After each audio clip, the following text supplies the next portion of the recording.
Seri kedua buku Xiansu. Suling Emas. Audiobook, novel silat.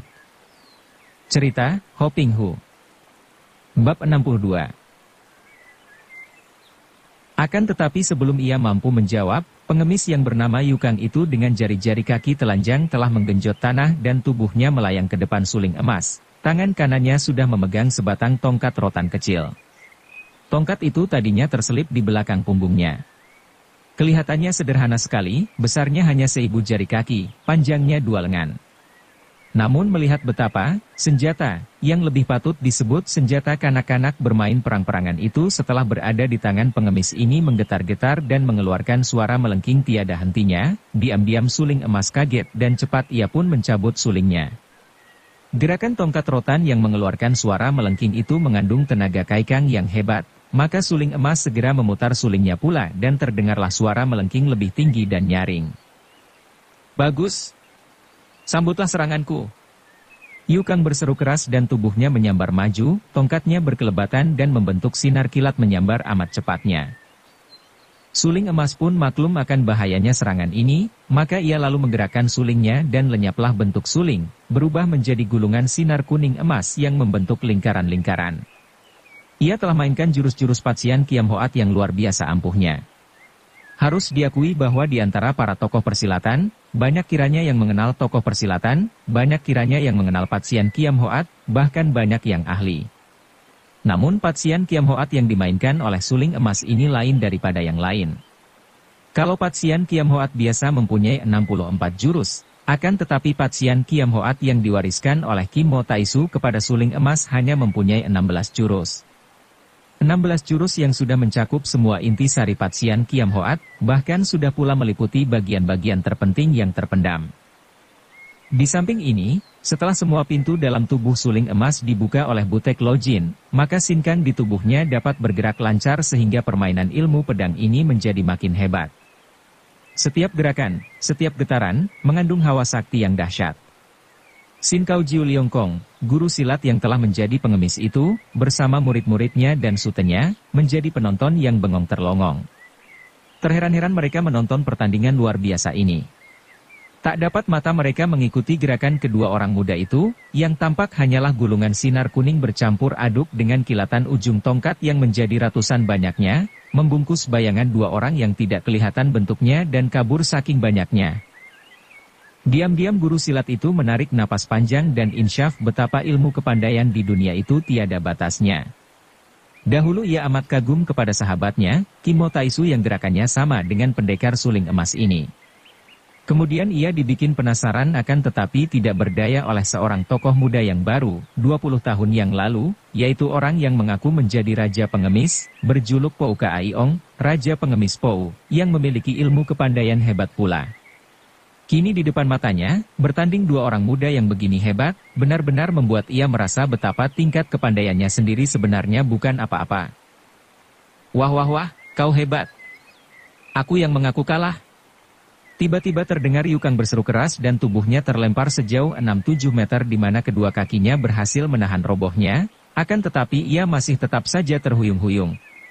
Suling emas sudah menyimpan sulingnya, melangkah maju sambil menjura.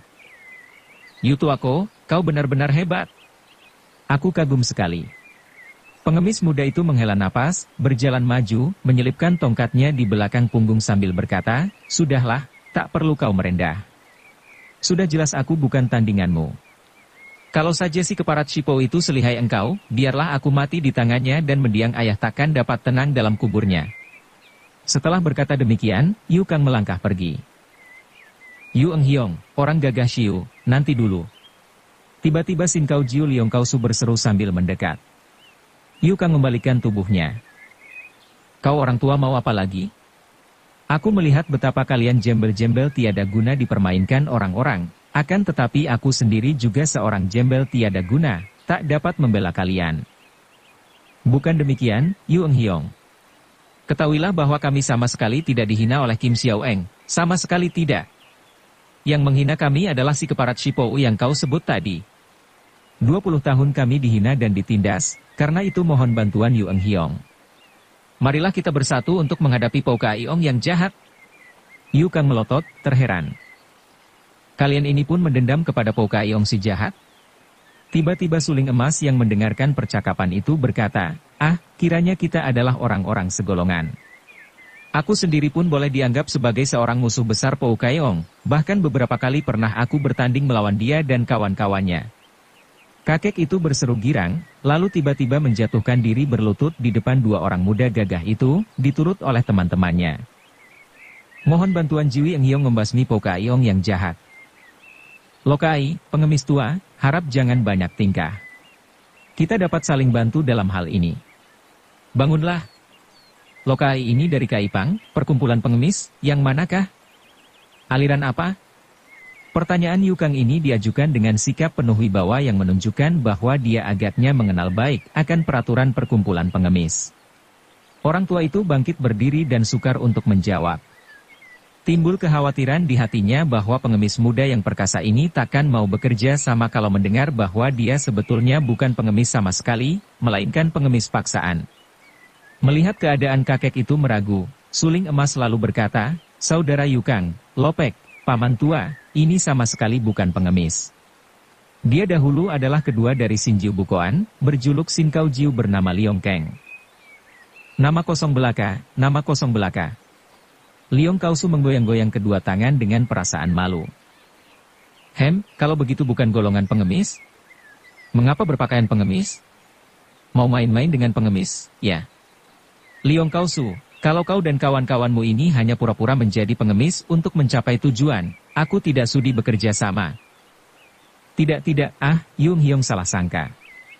Memang kami terpaksa menjadi pengemis, akan tetapi andai kata pembalasan dendam kami sudah terkabul, kami pun tetap akan menjadi pengemis. Kami sudah tidak punya apa-apa, dan untuk selanjutnya, kami rela menjadi pengemis asal saja si keparat Pou Kaiong sudah mendapat hukumannya. Kalau begitu, boleh kita bekerja sama, kata Yukang mengangguk-angguk. Marilah Jiwi Eng Hiong, kita bicara sambil berunding di tempat kami, di bawah jembatan tembok merah. Yukang mengangguk dan suling emas juga menerima baik undangan ini. Mereka lalu berangkat menuju ke jembatan besar di pinggir kota itu dan turunlah mereka ke kolong jembatan. Di tempat sederhana inilah Liong Kausu beserta anak buahnya tinggal. Biarpun kolong jembatan, karena dirawat, maka tanahnya cukup bersih dan baunya tidak busuk. Beberapa orang murid Liong Kausu sibuk menyembelih angsa besar yang mereka tadi tangkap, entah dari mana. Tak lama kemudian bau harum paha angsa dipanggang membuat air liur memenuhi mulut. Beberapa orang lagi mengeluarkan cawan retak dan seguci besar arak. Sambil memegangi paha angsa panggang yang gurih dan berlemak, menggerogoti daging yang lezat didorong masuk arak keras, mereka bercakap-cakap. Mereka duduk seenaknya, ada yang berjongkok, ada yang bersandar pada dinding jembatan, ada pula yang berdiri, ada pula yang sambil rebah-rebahan dan mencari kutu pada baju mereka yang rombeng. Suling emas duduk di tengah-tengah bersila dan ikut makan dengan enaknya. Yang mendapat giliran pertama untuk bercerita adalah Liong Kausu. Kakek ini menghentikan makannya, melempar tulang paha angsa ke tengah air kali yang mengalir di dekat mereka, mengusap minyak lemak dari bibir dengan ujung bajunya yang kotor, kemudian menarik napas dan bercerita.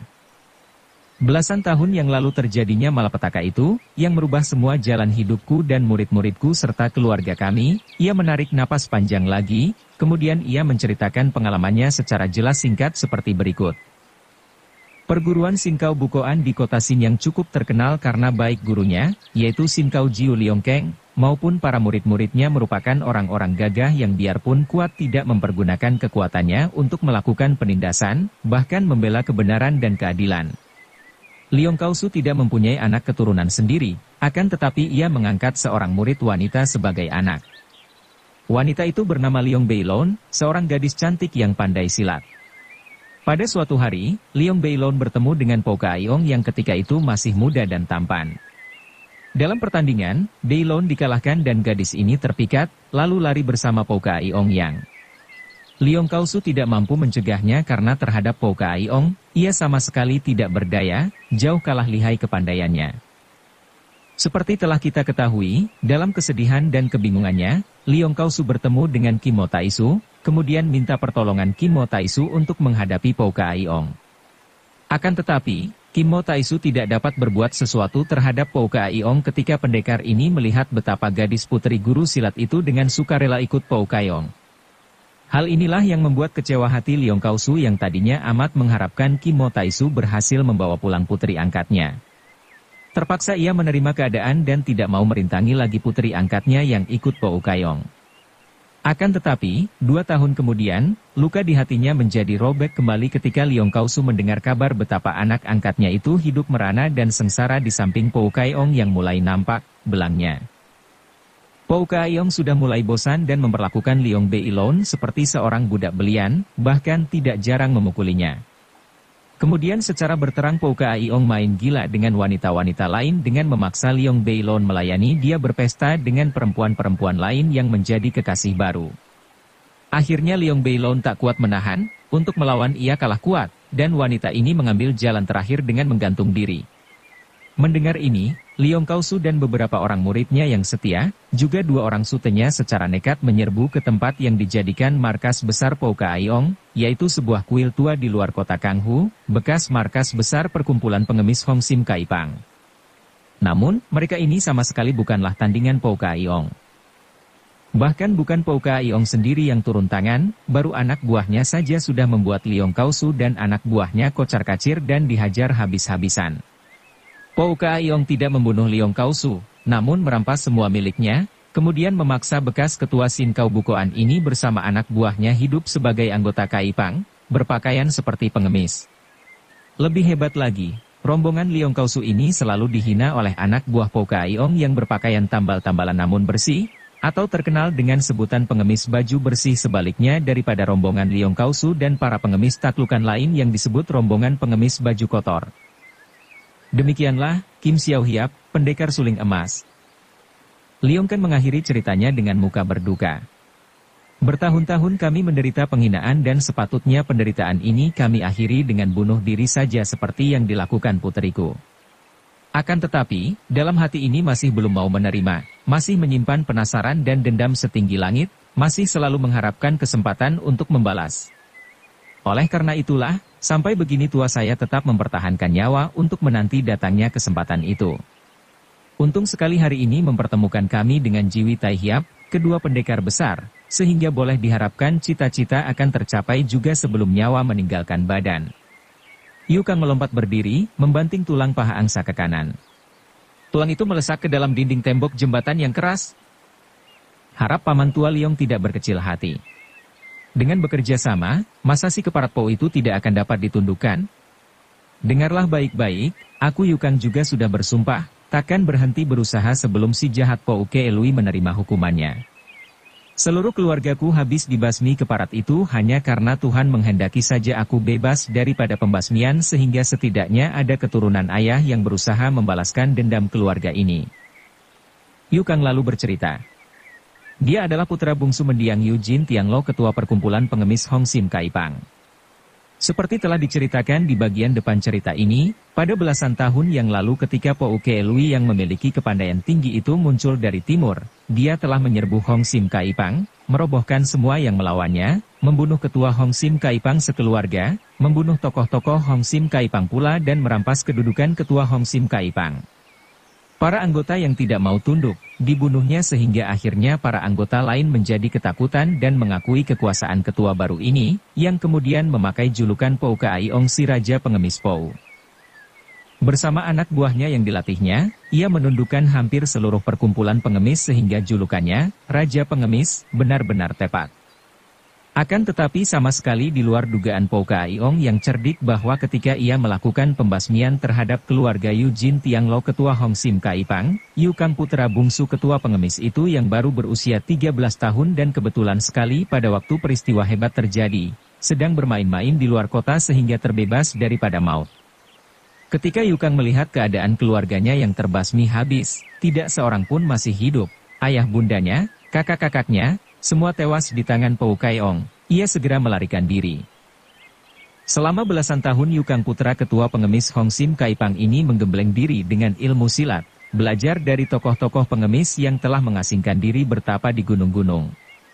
Ia selalu berpakaian sebagai pengemis dan hidup sebagai pengemis pula, Tetap setia kepada cara hidup ayahnya dan dendam di hatinya terhadap Pouke Elui tak pernah terlupa seharipun.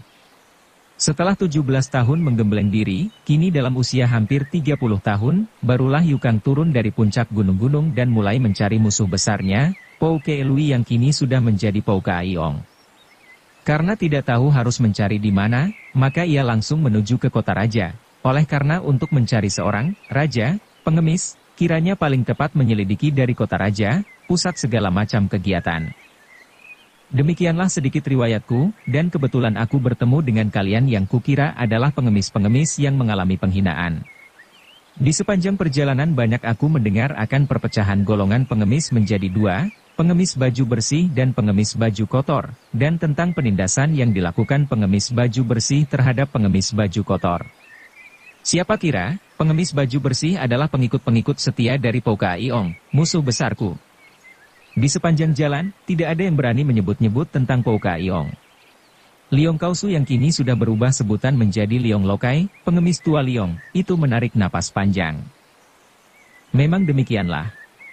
Tidak ada yang berani membicarakan perihal Pouka Aiong, apalagi bicara buruk, karena kaki tangannya banyak sekali dan hukumannya amatlah berat mengerikan. Kakek itu kini menoleh kepada suling emas dan berkata, setelah kini saya dan Yu Taihiap bercerita, saya harap Kim Xiao Taihiap Sudi pula memberi sedikit penuturan dan penjelasan. Sesungguhnya tidak ada apa-apa yang patut kuceritakan, suling emas berkata dan tiba-tiba wajahnya yang tampan itu seperti diselubungi awan gelap. Betapa tidak akan keruh hatinya kalau ia diingatkan akan riwayatnya yang 90% terisi hal-hal menyedihkan itu. Pula ia sudah tidak mau mengingat hal-hal lampau, bahkan hendak melupakan namanya. Setelah berhenti sejenak, ia menyambung. Pertemuanku dengan Pouka Aiong dalam pertempuran hanyalah secara kebetulan saja. Akan tetapi karena aku tahu betapa jahatnya Pouka Aiong, maka aku bersimpati kepada orang-orang yang telah menjadi korbannya seperti kalian. Dan, untuk bicara terus terang, Yu Tuako menduga tepat. Pouka Aiong amat lihai dan maaf, kurasa Yu Tuako sendiri tidak akan dapat mengalahkannya. Yukang mengangguk-angguk, sepasang alisnya yang tebal berkerut-kerut. Aku pun sudah menyelidiki dan mendengar bahwa si keparat Shipou itu amat lihai. Kau yang sudah bertanding dengannya, tentu dapat menilainya dengan tepat, Kim Xiao Eng, dan aku percaya. Kalau kau yang begini lihai masih mengaguminya, tentulah ia merupakan lawan yang amat tangguh. Akan tetapi, aku tidak akan mundur setapak, kalau perlu nyawaku kupertaruhkan untuk membalas kematian seluruh keluarga ayahku. Yukang mengepal tinju, mukanya merah dan matanya berapi-api. Yu Taihiap. Harap Liong Lokai jangan menyebut aku Taihiap, pendekar besar. Yukang memotong kata-kata kakek itu dengan sengit. Aku hanyalah seorang pengemis jembel yang tiada guna. Memang watak Yukang keras dan jujur, tanpa dipalsukan tata cara dan sopan santun. Mungkin sakit hatinya dan malapetaka yang menimpa keluarganya membuat ia berwatak seperti itu. Baiklah, Yu Hyante. Harap jangan berkecil hati. Kalau kita maju bersama dan minta bantuan Kim Xiao Eng dan orang-orang gagah lainnya, kiranya si keparat Pou itu akan dapat dibasmi. Terserah kau orang tua yang mengaturnya. Akhirnya Yukang berkata sambil duduk kembali, menyambar paha angsa panggang dan menenggak araknya. Liong Lokai lalu menjura kepada suling emas. Kami mohon dengan hormat sudilah kiranya Kim Xiao Eng membantu usaha kami membalas dendam, mengeroyok si keparat Shipou yang jahat. Suling emas tersenyum dan menggeleng kepalanya. Mana bisa begitu, Lokai? Tak mungkin aku mengeroyok lawan. Akan tetapi, bukankah Kim Xiao Eng juga memusuhinya? Betul. Seperti telah kukatakan tadi, aku bolehlah dimasukkan sebagai seorang di antara musuh-musuhnya. Akan tetapi aku tidak mempunyai dendam pribadi dengannya. Siapa saja yang jahat, boleh dianggap musuhku, karena kalau dia tidak bisa diinsafkan, tentu akan kugunakan kekerasan mencegah si jahat merajalela menindas si lemah. Karena itu, berbeda sekali dengan kalian, aku tidak menaruh dendam dan aku hanya akan menghadapinya satu lawan satu. Tak mungkin aku sampai hati melakukan pengeroyokan terhadap lawan yang betapapun juga lihainya. Tiba-tiba Yukang menghentikan gerakannya makan paha panggang. Ia memandang tajam ke arah suling emas, lalu mengangguk-angguk dan berkata murung, benar sekali, suling emas. Aku sendiri pun, kalau tidak dimabok dendam kesumat, tidak sudi mengeroyok orang. Akan tetapi, kalau maju sendiri tidak menang sampai kapan dapat membalas dendam? Dendamku jauh lebih besar daripada segala macam aturan pertandingan. Agaknya ucapannya ini berlawanan dengan wataknya yang gagah, maka untuk mencuci rasa malu, Yu Kang menggelogok arak sebanyaknya ke dalam perutnya. Akan tetapi, menghadapi seorang penjahat keji macam Po Kai Ong, bagaimana harus mengingat akan peraturan? Dia membunuhi orang, merampas Kaipang, mengangkat diri sendiri menjadi raja pengemis, kemudian merampas anak gadis orang tanpa melamar, memaksa kami menjadi pengemis. Apakah semua perbuatannya itu menurutkan aturan? Bukankah orang bijaksana zaman dahulu mengatakan bahwa kebaikan dibalas dengan kebaikan berganda, akan tetapi kejahatan harus dibalas dengan keadilan? Dan terhadap seorang keji jahat macam Po Kai Ong, apakah yang lebih adil daripada mengeroyoknya dan menghukumnya bersama? Sudahlah, Liu Kai. Tiba-tiba Yu Kang berkata keras. Orang yang tidak mau, apa gunanya dipaksa-paksa? Dialah siapa yang mendiamkan saja kejahatan merajalela, dia itu membantu kejahatan. Apalagi, urusan ini adalah urusan kita para pengemis, mana seorang kongcu terpelajar mau mencampuri urusan segala jembel. Hening sejenak setelah Yu Kang mengeluarkan kata-kata yang keras, jujur tanpa tedeng-tedeng lagi ini. Para pengemis tua itu merasa khawatir, kalau Suling Emas akan menjadi marah. Namun, Suling Emas bukanlah seorang yang mudah marah. Gembengan hidup membuat ia kuat bertahan akan segala serangan. Pula, ia dapat membedakan mana emas mana tembaga dan tahu bahwa di balik sikap kasarnya, Yu Kang adalah seorang gagah. Yu Tuako, ucapanmu memang benar sekali. Untuk mengeroyok orang, biar dipaksa-paksa aku tentu tetap tidak akan mau. Pula, justru aku paling tidak mau mencampuri urusan orang lain karena aku menghormat kalian golongan pengemis yang biarpun berpakaian kotor namun berhati bersih.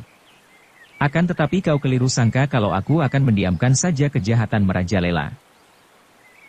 Omongan Suling Emas seperti omongan guru sekolah berbelit-belit. Pendeknya, kau mau membantu kami atau tidak? Yu Kang mencela. Tentu saja, akan tetapi tidak secara keroyokan. Biarlah dia nanti kuhadapi sendiri, kalian lihat saja. Kalau aku kalah dan tewas di tangannya, anggap saja hal itu urusanku, dan barulah kalian boleh turun tangan terhadap Po Kai Ong. Tiba-tiba Yu Kang melompat lagi ke atas. Mana bisa? Liong Lokai, mari kita berangkat. Urusan ini adalah urusan kita, urusan antara para pengemis, bahkan Po Kai Ong sendiri pun seorang pengemis yang jahat dan menyeleweng. Kitalah yang harus menghukumnya, bagaimana kita bisa menyerahkan hal ini kepada orang luar? Suling Emas, kami tidak membutuhkan bantuanmu lagi. Marilah, Liong Lokai. Engkau tahu di mana si jahanam itu? Kakek jembel itu mengerling kepada Suling Emas dengan mata kecewa, akan tetapi ia lalu bangkit berdiri diikuti teman-temannya dan menjawab pertanyaan Yu Kang. Kebetulan dia berada tak jauh dari sini. Marilah, Yu Hyante. Kami ada 11 orang, bersama Hyante jadi 12. Masih ada 5 orang saudara bohong, pengemis-pengemis dari Yunan yang telah lama menanti-nanti kesempatan untuk menuju mengeroyok musuh besar mereka. Seperti juga engkau, Hyante, kelima Bong Hengte, persaudaraan Bong, itu pun keturunan ketua Kaipang, perkumpulan pengemis, yang dibasmi oleh Po Kai Ong. Bagus, kalau begitu marilah kita berangkat, kata Yu Kang. Rombongan pengemis itu meninggalkan kolom jembatan. Hanya Liong Lokai seorang yang menjura kepada Suling Emas. Yu Kang melangkah pergi tanpa menoleh. Suling Emas berdiri terlongong, akan tetapi tersenyum pahit melihat rombongan pengemis itu pergi dari situ. Sejenak ia termangu dan mengangkat pundak. Memang benar ucapan Yu Kang bahwa urusan di antara pengemis adalah urusan dalam, orang luar tidak berhak mencampuri. Akan tetapi tiba-tiba Suling Emas mengerutkan keningnya. Mereka itu seperti domba-domba digiring ke pejagalan. Ia tahu benar bahwa biarpun dikeroyok oleh mereka, Po Ke Lui masih tetap merupakan lawan yang terlalu kuat. Mereka itu seakan-akan mengantar nyawa dengan sia-sia, akan mati konyol. Dan ia tahu bahwa mereka adalah orang baik-baik. Mana mungkin ia mendiamkan Po Kai Ong membunuh mereka begitu saja? Kedua kakinya bergerak dan di lain saat Suling Emas sudah mengikuti rombongan itu dari jauh. Malam itu terang bulan. Rombongan pengemis yang tadinya hanya 12 orang itu kini sudah bertambah 5 lagi, yaitu 5 orang Bong Hengte yang tubuhnya tinggi-tinggi dan dari langkah kaki mereka dapat diketahui bahwa mereka ini pun bukan orang-orang lemah. 17 orang pengemis ini berangkat keluar kota, menuju ke sebelah utara kota raja. Di kaki gunung yang sunyi, jauh dari kota raja dan jauh dari dusun-dusun, mereka berhenti lalu bergerak sembunyi mengurung sebuah pondok kecil yang berdiri sunyi di tempat itu. Dua orang di antara kelima Bong Hengte melompat keluar dari tempat persembunyian, menghadapi pintu pondok dan seorang di antara mereka berseru nyaring. "Po Ke Lui, keparat busuk. Kami telah datang hendak menagih hutangmu kepada keluarga Bong, hayo keluar." Suling emas yang bersembunyi tak jauh dari tempat itu, di balik batu-batu besar, mengerutkan kening. Kalau memang mereka hendak mengeroyok, mengapa tidak langsung saja mendatangi pondok dan menyerbu?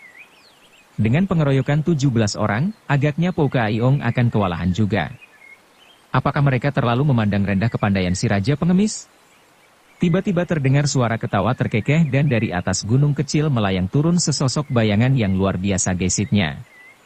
Begitu kedua kaki orang saudara Bong, bayangan itu tertawa bergelak dan berkata, "Hahaha, tikus-tikus busuk berani mengantar nyawa."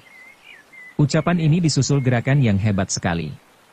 Sebelum dua orang itu mampu menjawab, bayangan yang bukan lain adalah Po Ke Lui atau Po Kaiong ini, telah menerjang maju dengan gerakan seperti kilat dan dua orang saudara Bong itu yang sudah berusaha menangkis, terpental ke belakang dan roboh tak dapat bergerak lagi. Pada saat itu muncul tiga orang saudara Bong yang lain, muncul dari samping kiri, disusul munculnya tiga orang dari depan dan tiga orang dari kanan. Tampak Liong Lokai ikut pula dari kanan sedangkan Yukang tampak di antara tiga orang dari depan. 6 orang pengemis lain mengambil jalan memutar hendak menyerbu dari belakang punggung Po Kaiong. Hahaha. Kiranya tikus tua Si Liong ikut pula. Bagus. Seruan ini disusul suara bersiutan dan Po Kaiong telah memutar sebatang tongkat yang berubah menjadi segulung sinar hitam. Ketika Po Kaiong menerjang ke kanan sambil menggerakkan tongkatnya, terdengar seruan kaget dan kesakitan.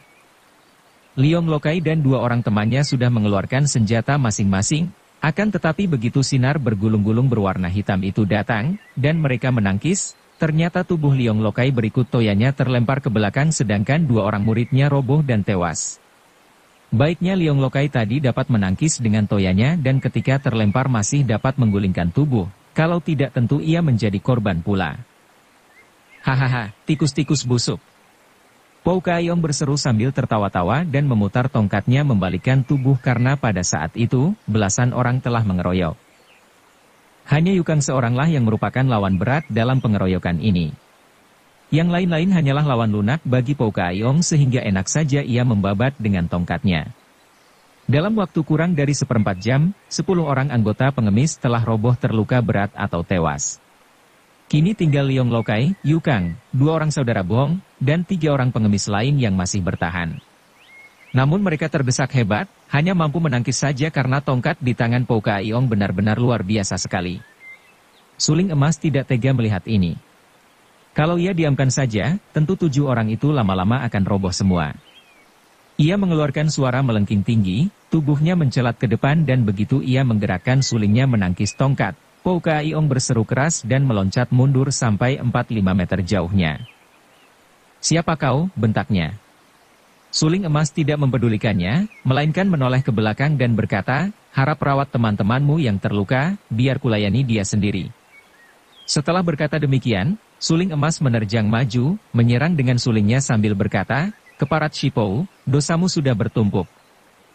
Po Kaiong terkejut menyaksikan berkelebatnya sinar kuning emas yang begitu cepatnya, dan lebih kaget lagi ia begitu ketika menangkis dengan tongkat, tangan kanannya tergetar. Hebat lawan ini, pikirnya. Ketika ia memandang dan mendapat kenyataan bahwa lawannya hanya seorang muda yang takkan lebih dari 25 tahun usianya, ia merasa penasaran dan melihat suling emas itu, tiba-tiba ia teringat. "Setan! Kau murid Kimo Taisu? Orang tua jahat, tak usah banyak cerewet." Suling emas merasa ngeri menyaksikan muka raja pengemis itu yang menyeringai menyeramkan. Po Kaiong berusia 50 tahun kurang lebih. Pakaiannya tambal-tambalan akan tetapi amat indah kembang-kembangnya, mukanya sudah berkeriput, rambutnya licin ditutup pembungkus kepala dari sutera, matanya berkilat-kilat seperti mata setan dan gerakan tongkatnya memang luar biasa cepat dan beratnya. Pertandingan antara dua orang sakti ini hebat luar biasa. Yukang sendiri yang sudah banyak menerima gemblengan orang-orang sakti, berdiri tertegun dan diam-diam harus ia akui bahwa seorang diri, tak mungkin ia dapat menangkan raja pengemis itu. Dengan kepandaiannya yang cukup tinggi, kalau ia maju membantu suling emas, tentu kakek jahat itu dapat dirobohkan dengan mudah, akan tetapi ia tahu dan mengenal watak suling emas yang tentu tidak mau dibantu. Maka ia hanya menonton penuh kekaguman, sedangkan Leong Lokai dan anak muridnya merawat mereka yang terluka dan tewas. Suling emas sudah mengerahkan seluruh tenaga dan mengeluarkan ilmu pedang Patsian Kiam Hoat yang hebat. Gerakannya selain cepat, juga mengandung tenaga mujizat sehingga sulingnya mengeluarkan suara melengking seperti ditiup orang. Namun, kelebihannya dalam ilmu silat sakti ini diimbangi oleh kelebihan Pou Ka Iong dalam pengalaman dan kematangan. Suling emas belum lama menguasai ilmunya, sedangkan Pou Ka Iong sudah matang, sudah digembleng dalam pertandingan-pertandingan berat. Maka hebatlah pertandingan ini yang sekaligus merupakan ujian berat bagi suling emas. Tubuh kedua orang sakti itu sudah tak dapat dilihat lagi, lenyap terbungkus gulungan sinar senjata mereka. Biarpun pertandingan itu mengerikan dan merupakan pertandingan mati-matian, namun kelihatannya amat indah di malam bulan purnama itu. Perawatan terhadap mereka yang terluka sudah selesai dan kini Leong Lokai dan Yu Kang berdiri dengan mata terbelalak kagum. Bukan main, sungguh hebat. Bisik kakek jembel itu penuh keheranan dan kekaguman. Suling emas benar, kata Yu Kang. Kepandaian iblis itu benar-benar hebat sekali. Pantas saja ayah sekeluarga terbasmi habis. Mengapa kita tidak menyerbu sekarang? Kesempatan baik terbuka. Tidak, Leong Lokai. Tidak boleh kita menggunakan keadaan ini mencari kemenangan. Hal itu akan merupakan penghinaan bagi suling emas. Dia berwatak aneh, akan tetapi patut dihormati. Mari kita kurung si iblis agar dia jangan sampai dapat melarikan diri. 7 orang sisa rombongan pengemis itu segera mengurung, siap dengan senjata masing-masing. Yu Kang bersenjatakan sebatang pedang, Leong Lokai bersenjatakan toya kuningan, 3 orang muridnya juga bersenjatakan toya, sedangkan 2 orang saudara Bhong yang kehilangan 3 saudaranya itu bersenjatakan golok. Untuk mengalahkan Pou Ka Iong dengan ilmu silatnya, suling emas kurang matang latihannya. Akan tetapi berkat tenaga sinkang yang hebat di dalam tubuhnya, ia berhasil mendesak lawannya itu yang mulai terengah-engah dan bermandi peluh. Bocah setan, mampuslah! Saking marahnya, Pou Ka Iong lalu mengerahkan tenaganya dan menghantam dengan tongkatnya ke arah kepala suling emas dengan gerakan memutar. Sebuah serangan yang luar biasa hebatnya merupakan jurus maut tanpa memperhatikan pertahanan diri lagi. Agaknya Pou Ka Iong sudah nekat, apalagi melihat betapa sisa rombongan pengemis tadi sudah mengurungnya. Suling emas mengangkat sulingnya menangkis. Plak! Sepasang senjata ampuh bertemu dan tubuh Pou Ka Iong terhuyung ke belakang, tongkatnya patah-patah. Suling emas juga tidak mengejar, hanya berdiri sambil meramkan kedua mata mengumpulkan tenaga. Pertemuan tenaga lewat senjata tadi benar-benar hebat, membuat dadanya sesak dan agak sakit. Mendadak terdengar suara hiruk-pikuk dan ketika suling emas membuka matanya, ia melihat 7 orang itu sudah menyerbu sambil berteriak-teriak. Suling emas menarik napas panjang dan melompat mundur, menonton dari tempat persembunyiannya yang tadi. Setelah ia tidak bertanding dengan Raja Pengemis itu, tentu saja ia tidak dapat menghalangi mereka mengeroyok Pou Ka Iong. Agaknya rombongan pengemis yang dipimpin Yu Kang dan Leong Lokai itu ketika melihat Pou Ka Iong terhuyung mundur dan tongkatnya sudah patah-patah, segera menyerang. Namun si Raja Pengemis adalah seorang yang sama sekali tidak boleh dipandang ringan.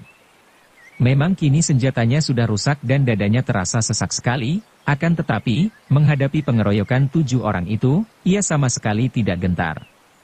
Bahkan di antara hujan senjata itu ia bergerak sambil memekik, kedua kaki tangannya bergerak dan kembali 2 orang murid Leong Lokai roboh terguling. Pada saat itu terdengar sorak-sorai gemuruh dan bermunculanlah puluhan, bahkan ratusan orang pengemis yang serta-merta mengeroyok Pou Ka Iong. Mereka ini adalah rombongan-rombongan pengemis yang tadi sudah diberi kabar melalui teman-teman oleh Leong Lokai sehingga dari pelbagai penjuru datanglah mereka yang ingin sekali melihat si Raja Pengemis yang dibenci menemui kematiannya. Bersambung ke bab 63. Dukung kami dengan subscribe, follow, like, komen dan share. Terima kasih.